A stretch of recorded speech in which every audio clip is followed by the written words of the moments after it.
MIMचे अध्यक्ष असदुद्दीन ओवैसी 2 दिवस संभाजीनगर के दौऱ्यावरती आहेत। इम्तियाज जलील यांच्या प्रचारासाठी ओवैसी संभाजीनगरमध्ये येत आहेत। संभाजीनगरमध्ये ओवैसींच्या सभेचं सुद्धा आयोजन करण्यात आलेलं आहे।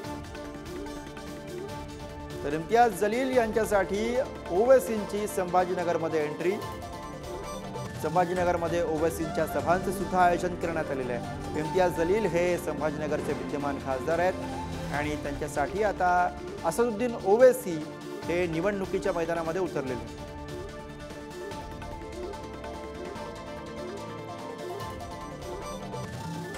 दोन दिवसांचा असदुद्दीन ओवैसी यांचा हा दौरा, अर्थातच इम्तियाज जलील यांच्या प्रचारासाठी 2 दिवस असदुद्दीन ओवैसी हे संभाजीनगरमध्ये तळ टोकून असणार आहेत आणि अर्थातच इम्तियाज जलील यांच्या प्रचारासाठी आता ओवैसी हे मैदानामध्ये उतरल्याचं दिसतं।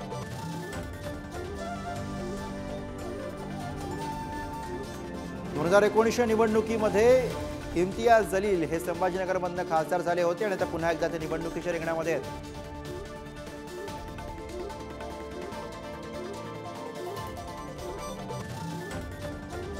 सचिन जिरे आपले प्रतिनिधी सध्या फोनवरून आपल्या सोबत आहेत। सचिन, असदुद्दीन ओवैसी संभाजीनगरमध्ये प्रचार करताना दिसतायत, 2 दिवस ते असणार आहेत, कसा एकूण हा सगळा दौरा आहे?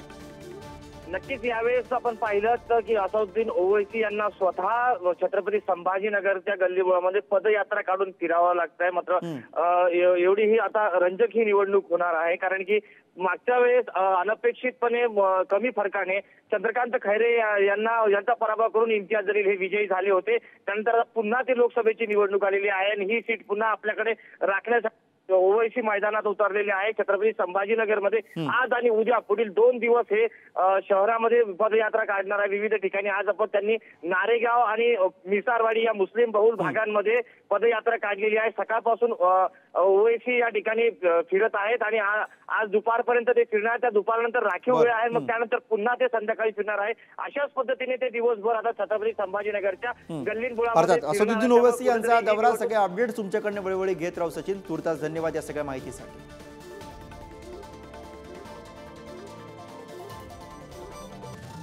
Thank you.